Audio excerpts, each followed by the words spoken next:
Bismillahirrahmanirrahim. Yang berhormat Datuk Seri Setia Dr. Haji Muhammad Isyam Haji Jaafar, Menteri Kesihatan. Yang mulia Setiausaha Tetap Kementerian Kesihatan. Yang mulia Timbalan-Timbalan Setiausaha Tetap Kementerian Kesihatan. Hadirin dan hadirat yang dihormati sekalian. Assalamualaikum warahmatullahi wabarakatuh dan salam sejahtera. Terima kasih kepada semua dan rakan-rakan media yang hadir pada sidang media bagi situasi terkini jangkitan COVID-19 di negara Brunei Darussalam. Sebelum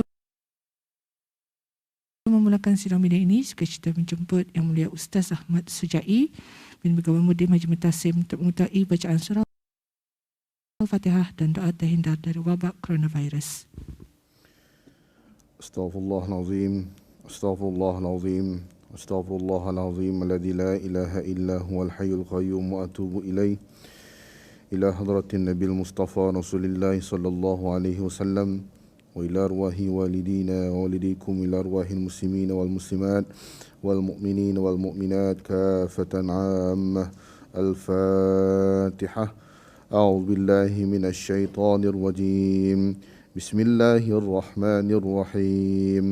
الحمد لله رب العالمين الرحمن الرحيم مالك يوم الدين إياك نعبد وإياك نستعين اهدنا الصراط المستقيم صراط الذين أنعمت عليهم غير المغضوب عليهم ولا الضالين آمين.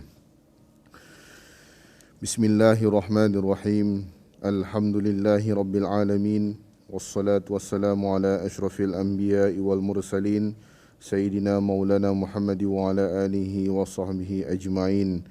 اللهم صل صلاة كاملة وسلم سلاما تاما على سيدنا محمد الذي تنحل به العقد وتنفرج به الكرب وتقضى بالحوائج وتنال به الرغائب وحسن الخواتم ويستسقى الغمام بوجهه الكريم وعلى آله وصحبه في كل لمحة ونفس بعدد كل معلوم برحمتك يا أرحم الراحمين.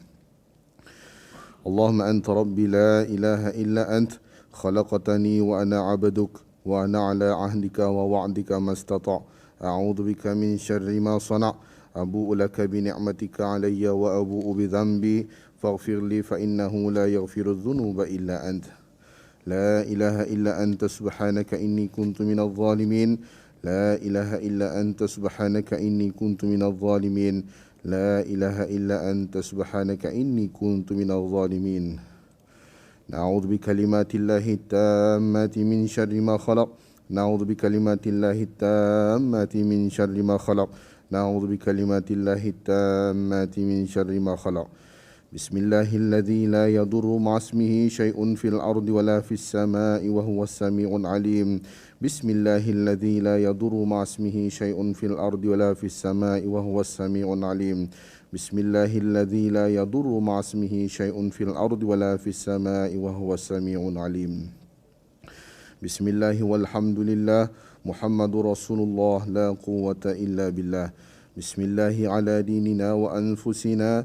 بسم الله على أهلنا وأموالنا. بسم الله على كل شيء أعطانا ربنا. بسم الله خير الأسماء. بسم الله رب الأرض والسماء. بسم الله الذي لا يضر مع اسمه داء. بسم الله افتتحنا وبالله اختتمنا وعلى الله توكلنا. تحصنا بذي العزة والجبروت واعتصمنا برب الملكوت وتوكلنا على الحي الذي لا يموت. اللهم إنا نعوذ بك من البرص والجنون والجذام ومن سيء الأسقام. اللهم اصرف عنا وعن سلطاننا وبلادنا وجميع المسلمين في كل مكان البلاء والوباء والطعن والطاعون وسائر الأمراض وقنا شر الردى بلطفك يا لطيف يا خبير إنك على كل شيء قدير. اللهم اصرف عنا وعن سلطاننا وبلادنا وجميع المسلمين في كل مكان البلاء والوباء والطعن والطاعون وسائر الأمراض وقنا شر الردى بلطفك يا لطيف يا خبير إنك على كل شيء قدير. اللهم اصرف عنا وعن سلطاننا وبلادنا وجميع المسلمين في كل مكان البلاء والوباء والطعن والطاعون وسائر الأمراض، وقنا شر الردى بلطفك يا لطيف يا خبير إنك على كل شيء قدير. وصلى الله على سيدنا محمد وعلى آله وصحبه وسلم والحمد لله رب العالمين. Amin, amin, ya Rabbal Alamin. Seterusnya, majlis dengan hormatnya mempersilakan Yang Berhormat Menteri Kesihatan untuk memulakan sidang media pada petang ini. Bismillahirrahmanirrahim. Alhamdulillah Rabbil Alamin. Wassalatu wassalamu ala asyrafil anbiya mursalin Sayyidina Muhammad wa ala alihi wa sahbihi ajma'in. Assalamualaikum warahmatullahi wabarakatuh dan salam sejahtera. Pada hari ini Ahad 19 Safar 1443 Hijrah bersamaan dengan 26 September 2021, sebanyak 254 kes baru jangkitan COVID-19 telah disahkan dan ini membawa jumlah keseluruhan kes COVID-19 kepada 6,540 orang. Terdapat 111 tambahan kes-kes baru kepada 15 kluster aktif yang sedia ada pada hari ini, yang merupakan kontak-kontak terdekat kepada beberapa kes positif sebelumnya. Sementara itu, terdapat 3 kluster baru yang telah dikesan yang membawa jumlah kluster aktif kepada 106 kluster. Kluster ini ialah kluster Permata Leo Vessel yang mengandungi 10 kes, kluster Selvin Princess Vessel 6 kes, manakala 6 kes telah dikesan setakat ini berikutan operasi mass swabbing yang dijalankan di kawasan Kampung Pangkalan Batu pada 22 hingga 25 September.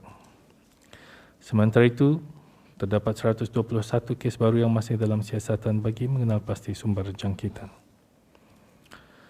Dalam pada itu, 138 kes telah disahkan sembuh pada hari ini yang membawa jumlah kes yang sembuh di negara Brunei Darussalam kepada 4,326 kes. Manakala jumlah kes aktif ialah sebanyak 2,170 kes.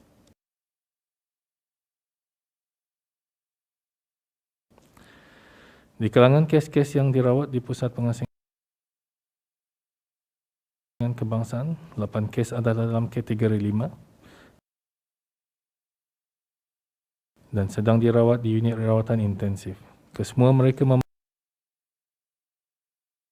memerlukan bantuan mesin pernafasan ataupun artificial ventilation, dengan 1 kes memerlukan bantuan mesin tambahan hadlang mesin ataupun ECMO.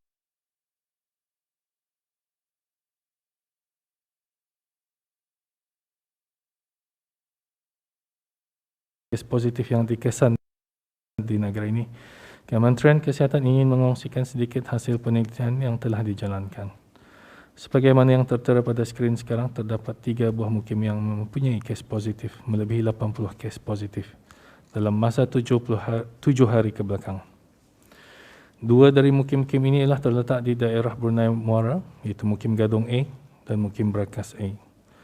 Manakala 1 mukim di daerah Belait, iaitu Mukim Kuala Belait. Sementara itu, Kementerian Kesihatan ingin memaklumkan kepada orang ramai bahawa proses menganjakkan tempohan slot suntikan bagi mereka yang terjejas oleh penangguhan pemberian vaksin dos pertama COVID-19 pada awal bulan September lalu telah selesai dilaksanakan. Dalam perkara ini, Pusat Vaksinasi Stadium Tertutup telah melaporkan bahawa di antara 19 hingga 25 September, sebanyak 2,790 slot tempahan yang diganjakkan telah gagal menghadirkan diri.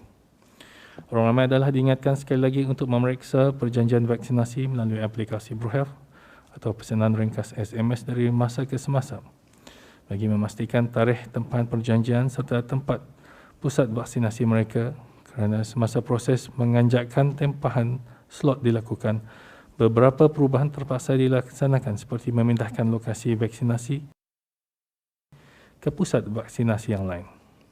Mereka yang tidak dapat hadir pada tarikh tempahan kerana menjalani kuarantin atau telah membuat tempahan lain adalah dinasihatkan untuk membatalkan tempahan yang diberikan ini bagi memberikan peluang kepada orang lain yang boleh memanfaatkan slot-slot berkenaan. Orang ramai adalah juga dinasihatkan untuk mengemaskini maklumat peribadi termasuk nombor telefon di dalam sistem Bruhims bagi memastikan mesej mengenai tempahan slot dapat diterima.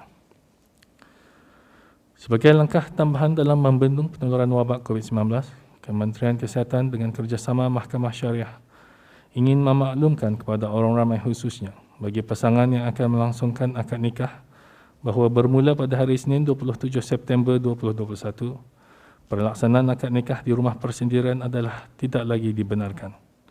Kebenaran pelaksanaan akad nikah hanya dibenarkan di Pejabat Pendaftaran Perkahwinan, Penceraian, Pembatalan dan Rujuk orang-orang Islam di setiap daerah di mana kebenaran berkahwin dikeluarkan.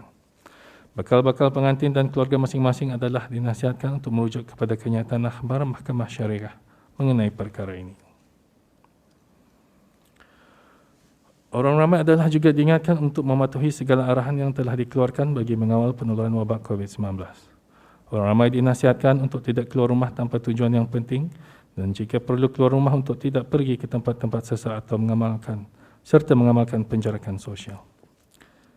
Di samping itu juga sentiasa mengamalkan langkah-langkah keselamatan diri seperti memakai sungkup muka, membersihkan tangan dan etika bersin dan batuk yang betul.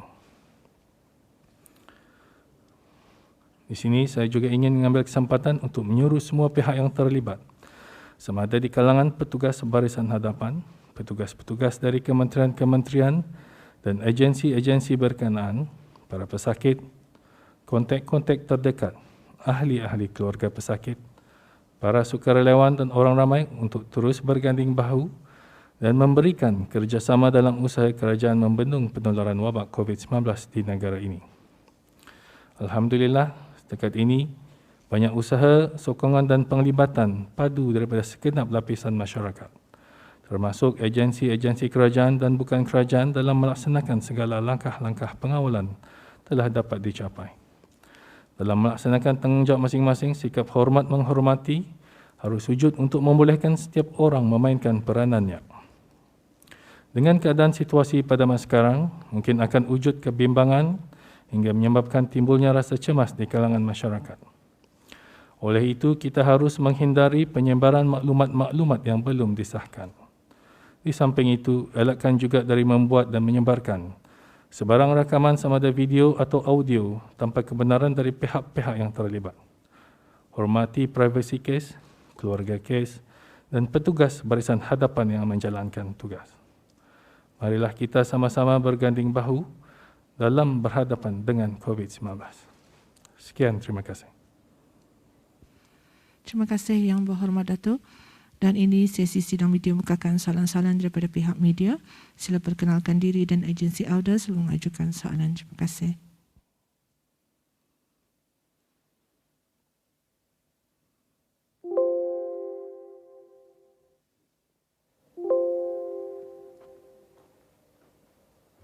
Good afternoon, Yang Berhormat Datuk Minister of Health, Yang Mulia Permanent Secretary of Health, James from Boni Bulletin. My first question is about the viral video of positive cases escaping from the isolation center yesterday. Can Datuk give us some detail on this incident? Kalau luruslah ni yang ada 2 orang. Okay. So perkara ini pun sudah ditangani oleh pegawai keselamatan dan sebaik saja mereka disahkan negatif, mereka didakwa di mahkamah. My second question is, just now Datuk has shared the Serang Bangun Industrial Cluster have 62 new cases. Do you have any detail about this cluster? Not apart from the contact of them. And my third question is, public are worried about the concept of home learning pack. Parents are worried about the virus might be transmitted through this home learning pack when school pass to their children. Okay. Mungkin tiap-tiap sekolah berbeza kali dia punya learning pack Walau bagaimanapun saya difahamkanlah I have the pelang experience dapat difahamkan that ada cara-caranya untuk ibu bapa mengambil pack ni sama ada drive through ataupun ada khas satu tempat dan diambil saja. Jadi perkumpulan dah ada di sana dan is a minimum contact dengan para pengajar juga. Thank you, Yang Berhormat Datuk. Okay.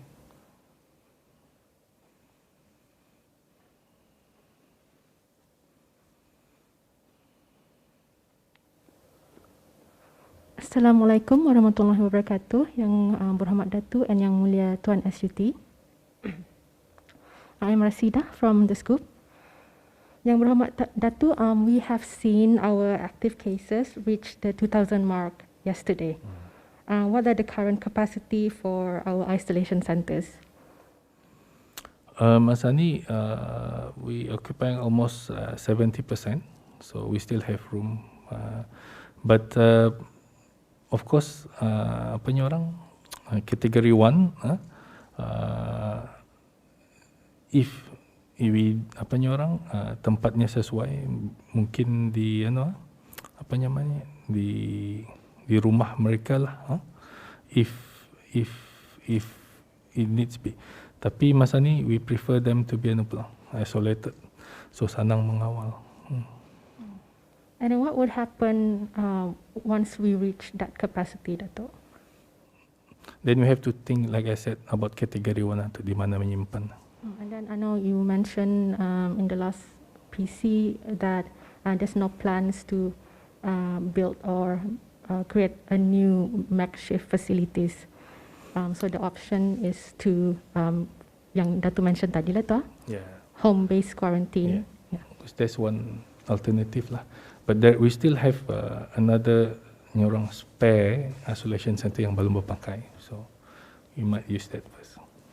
Okay, and then berapa capacity ni Datuk for that? So if all in all, we can easily get about 3,000. For that? Semua lah, campur semua. Okay, noted on that. My next question, Datuk, do businesses have the right to deny entry to anyone who doesn't present BruHealth? Okay, I think buat masa ni memanglah tu BruHealth untuk memastikan premisnya tu selamat untuk ia yang berniaga dan orang memasuki juga kan. Tu memang haknya lah. Tapi BruHealth walaupun ia hijau, kalau orang itu dia menyuruh masuk, dia juga dapat dia masuk. Itu haknya lah, hak sesuatu premis. Even dulu macam ada sesuatu tempat macam restoran, for example sebelum turning second wave, you BruHealth hijau, tapi kalau pakaian dia kemas, dia nyuruh masuk. So itu haknya lah. So ia pun mesti menjaga kepentingannya. So kalau dia BruHealth, dia masuk. Or even hijau pun dia berkenan je, dia boleh masuk.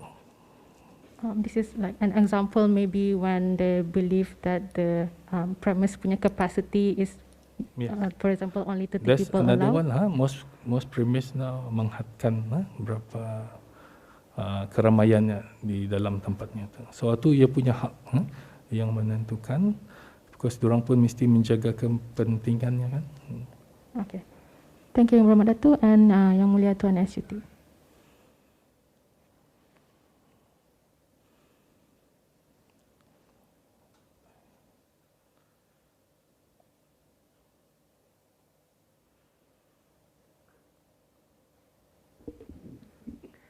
Assalamualaikum warahmatullahi wabarakatuh.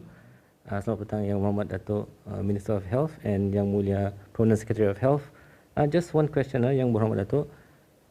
Since the second wave, the people, especially those patients yang di category 5, have there been any recoveries from those people in category 5, and what were the things that were administered to them in terms of medicine? Okay, Alhamdulillah. Some of the patient yang dalam kategori 5 ni do get better. We have the ECMO patient also, ada yang sihat sudah dan discharge sudah. So kalau ya kategori start mulai kategori 3, we give them a few medicine from steroid, antiviral dan sebagainya lah. So quite a few medicine and kategori 5 tu even some sort of what do you call this, macam anti-cancer drug also kalau yang terpilih. So on top of the antiviral. Okay, thank you Yang Berhormat Datuk.